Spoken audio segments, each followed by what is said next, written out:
Hello and welcome to FPL Mate, your best mate for Fantasy Premier League content for the 2022-23 season. My name is Dan, and today I got a little bit impatient and I really just want to make my Game Week 1 draft. We know the official FPL game is not out yet. I expect that to come out maybe even later this week, like fingers crossed later this week, but maybe going into next week. But until then, I thought it might be a fun idea if we use this website that I found that allows you to make this mock draft. This isn't a sponsored video or anything like that. I just thought it would be a pretty fun little bit of content before the official FPL season does begin. So we are going to be using this website called fpl.team, and hopefully this is going to make for some interesting discussion points as I try and build my Game Week 1 team. So if you enjoy this video, guys, please do leave a like and please do subscribe as well.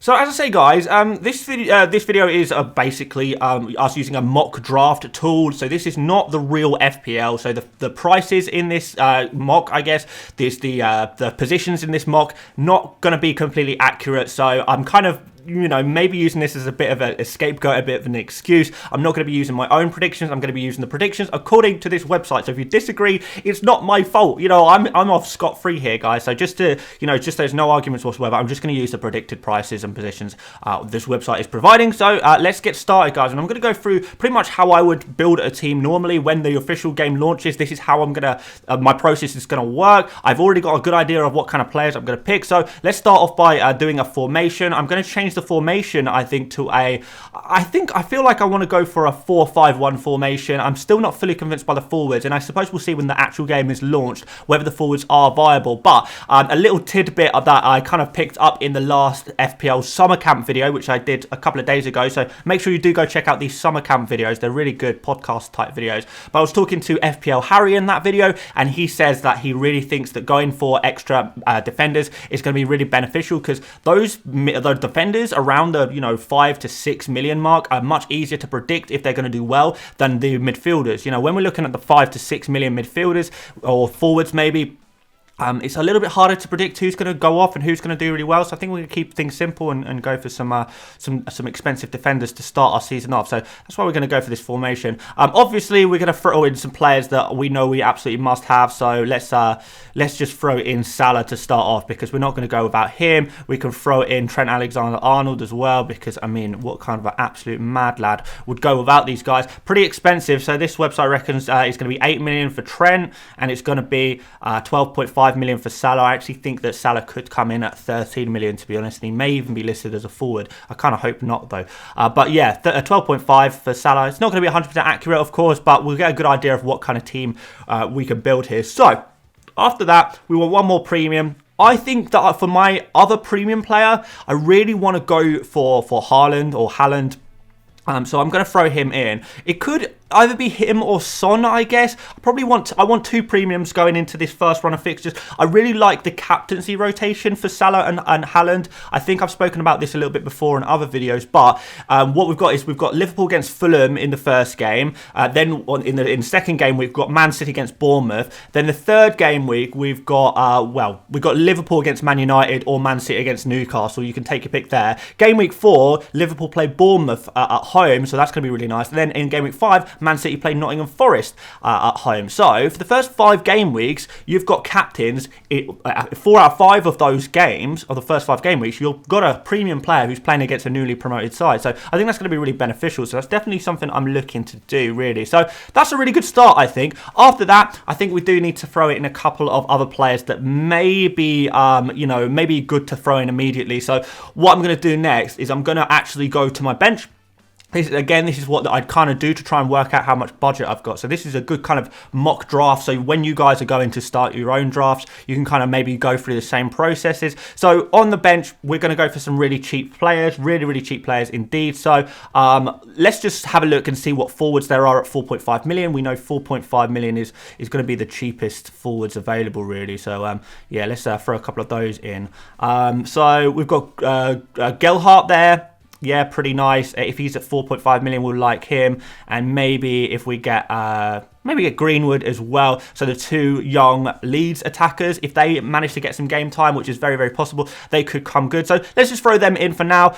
We don't need to think about this too much. This is only the very, very first draft. But the important thing is that we've got two 4.5 million forwards. We're not going to want to spend a lot of money on the bench, but we do want at least one playing bench player or a player with confident outplaying. And I feel like I had a look earlier and I did see that Connor Cody on this website was listed as a 4.5 million defender, and he's pretty much you know, such a safe pick to go for as a backup player in your team. But honestly, I feel like this season, because of the 5 substitution rules, it's going to be a case where even if your player is benched, it's very likely that that player is going to come off the bench and, you know, get something. So the only times we're actually going to need your bench is where you have an injury that you don't know about, an injury that you didn't see coming, or, you know, I mean, that's pretty much it, isn't it? It's just an injury that you didn't foresee, or a player being put in the reserves for some reason that you didn't expect to see. But we're going to go with fairly safe players in our initial draft anyway, so I don't think that'll be too much of a problem.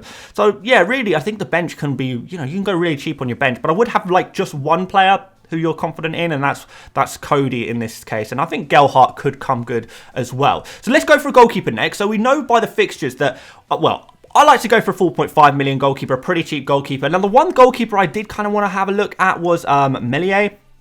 If we just go on transfer here, Meslier, I kind of like the look of. He's 5 million though. I definitely don't want to spend more than 5 million on a goalkeeper. Kind of think that Leeds could come good defensively. They play Wolves first, then Southampton. They've got Brighton in game week 4 as well. The reason I'm looking over there, guys, by the way, is because I've got my all the fixtures listed up in front of me as well, so I can see them. But if he's 5 million, I think I'll probably not go for that. Other teams with really good fixtures include Brentford. They've got pretty good fixtures.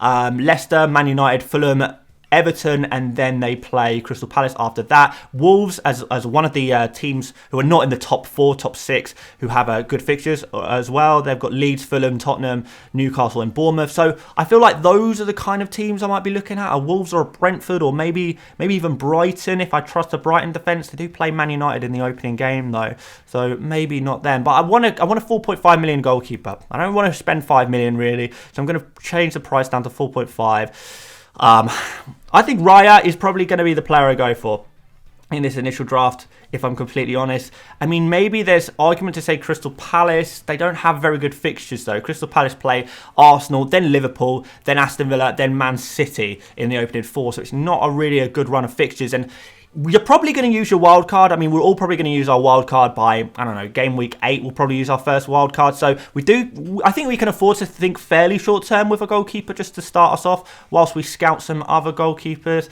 I don't know. I feel like Raya is probably the one I'm going to go for, to be honest, out of all of these. There's not a whole lot of options. There's usually not too many options at 4.5 million, so you're kind of just got to pick the best you can get, really. In that case, I'm going to go for Brentford's backup goalkeeper. Oh, actually, I can't afford Brentford's backup goalkeeper, so I guess I'll go for this guy here, a Brentford backup goalkeeper at least at 4 million, because we really just, you know, I'm not the fan of the rotating goalkeepers. I'm just going to go for the super cheap goalkeeper there as a backup, but at least they're from the same team. So if Raya does somehow get injured or something, then maybe Cox comes in and sorts him out. Don't know. We've got to go for some other defenders here. One player that I'm really quite happy with as a pick is Chilwell. He did so well. And we've got to improve the price here. He did so well at the beginning of last season when he was playing. He just did so well. I just thought he was fantastic. He was basically playing as a striker for Chelsea. The only concern is that maybe Chelsea are moving to a 4 at the back formation, which might actually put me off Chilwell. We'll see what happens. We'll see what's going on in pre-season, what kind of formation they're using in pre-season. I think if Chelsea are going for a 5 at the back formation, though, Chilwell, knowing what he can do when fully fit, I think could be an insane pick. So I'm happy to go for him. He's 6 million here. I think Reece James is 6.5 on this website. So the slightly cheaper Chilwell might be the one to go for. I think we've got to spend a little bit more money on defence as well. We are going to go for quite heavy on the defence here, I think, to open us up. And Laporte is definitely a player I want to go for in defence here as well. Basically 3 clean sheet points, right? You never know if you can get a goal or something, but it's going to be 3 clean sheet points. Man City, we've got West Ham, Bournemouth, Newcastle, Crystal Palace and Nottingham Forest. That's like 4 clean sheets out of 5, you would hope. So hopefully we can get involved in there. If Cucurella signs for Man City from Brighton, I'll potentially have a look at him as well. But if we're going to go fairly low risk for our opening team, which I do recommend, then I think Laporte would potentially be the guy. And one other defender I'm quite keen on. I know I'm spending a lot on defence, and I don't know if I'll actually carry this through to game week 1 or not, but in terms of initial thoughts, Perisic looks like a really interesting pick as well. We're going to put him in as well. I feel like if he is listed as a defender, and there's a good chance he is listed as a midfielder in FPL, but if he is listed as a defender, like what an attacking defender he is, and we know what the Conte Spurs defenders can do. They get up so far up the pitch. They are so vital as part of the attacking play. We saw in bursts of, Doherty last season. Absolutely insane. I think Spurs are looking to solve that left wing back situation, and maybe Perisic is the man to sort that situation out. We know that Perisic classically is, sometimes as far up as a striker. He's played as a striker in his career, so he's definitely going to fit the bill in terms of those defenders who can score goals and get assists and things like that. So that's kind of what I'm hoping for there from Perisic, and I think he could become pretty good. On this website, he's listed as 6 million, so that's pretty good. Yeah, we'll take that all day, and that just leaves us 4 defense midfield slots to kind of fill in from here. So who are we going to go for out of our midfielders? It's a difficult situation. It's a difficult decision, but one player that I do want to go for is an Arsenal midfielder. I want to take an Arsenal midfielder. Saka at 8 million, I think it might be slightly too expensive. So I wonder if Martinelli could be the one to go for this season. Let's maybe try Martinelli in here at 6.5 million. That's a really good price. You save 1.5 million compared to going for a Saka, which maybe allows us to go in on another slightly more expensive, cheaper midfielder. Maybe even 2 more expensive midfielders. So, I mean, one thing that we are lacking a little bit is, cover on that Spurs attack. I know we've got Perisic, who I do think will do well and does provide a little bit of Spurs attack cover, but maybe you actually want to go for a Kulusevski here as well. He's listed as 7.5 on this website, so maybe he's going to go in at 7.5. I'm not 100% sure. Maybe he could be an 8 million player, but I think if we haven't got a Son, we haven't got a Kane, and we do want to cover those Spurs games, particularly that opening game. Spurs play against Southampton, then they play against Chelsea, then they play against Wolves. So those Chelsea and Wolves game, I'm not too worried about, but the Nottingham Forest game in game week 4, I kind of do want to have some kind of Spurs attacking cover for the Southampton and Forest game, and then we'll see what we do after that, to be honest. But yeah, maybe Kulusevski could be a good player to go in for here. We are going for a lot of players from the bigger teams, admittedly, but the bigger teams have all the best fixtures at the moment, and you can see so far my team is full of big 6, and I don't know if you guys count what is typically called the big 6. Do we really think the big 6 is anything anymore? Maybe not, but or maybe even the big, big 5, because we haven't got any Manchester United players at all. So out of the top 5 finishing teams last season, all but Raya is the only player who isn't, part of that top 5 team. So we're going to continue that trend, to be honest, and we're going to go for Mason Mount, I think. Mason Mount in midfield, he's at 7.5 on this website, which I think is a really good price. I'd actually be surprised if he's that cheap. I would imagine he comes in somewhere around the 8 million mark, to be honest, maybe even 8.5, which would be a bit disappointing, but fingers crossed he comes in at 7.5, and then we'll have him in there. And we've got one more position. We've got 5.5 million in the bank. Let's have a little scout. So let's change our price bracket to 5.5 maximum. We are looking for midfielders as well. Obviously, there's going to be a lot of not very good midfielders in here. Players that you're probably not going to typically want to pick. You're not going to want to go for a Xhaka or an El Neni or, a lot of these players. But we have got Jacob Ramsey here at 5.5 million, which I think is pretty good. I wonder if the Leicester midfielder Dewsbury Hall is also around this price. He's 4.5 on this website. I think that is very, very ambitious. I don't know if he's going to be quite that cheap, to be honest. So maybe not. I could put him in at 4.5, but I would be probably pushing my luck a little bit here and kind of using this website to my advantage when it's probably not very realistic. Almiron 5.5 maybe. I don't really like the look of Newcastle's fixtures.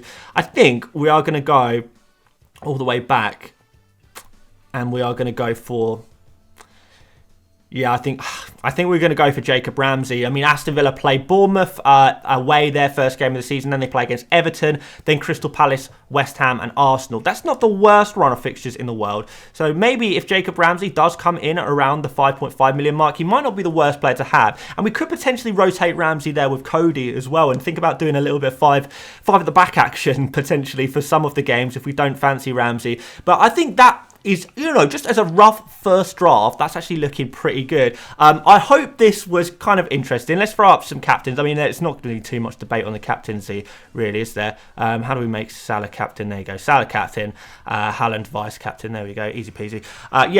It's rough. It's you know, these prices are probably not going to be accurate, and I'm probably going to be way over budget here in real terms, in real life when the game actually launches. But I don't know about you guys, but if you're as much of an FPL nerd as I am, then you're probably going to be doing the exact same thing, kind of thinking about, even before the game even launches, thinking about what kind of FPL players you want in your team. There's probably lots of trinkets of good little players that you kind of are already eyeing up before the game has even launched, and that's exactly the same with me. So yeah, it's good. It's a good bit of fun to just get some players on the board and, you know, make a mock draft, a draft before the draft, if you like, and that's exactly what we've got here. So yeah, hopefully you've enjoyed this video. Hopefully you enjoyed what you've seen today, and it's given you that a little bit of just a little taste of FPL before FPL actually launches. Like I say, I think the game could launch as early as Thursday or Friday this week, maybe falling into the following week, but it's coming soon. I can feel it in my bones. It's coming soon. As soon as those price reveals start coming on the FPL Twitter account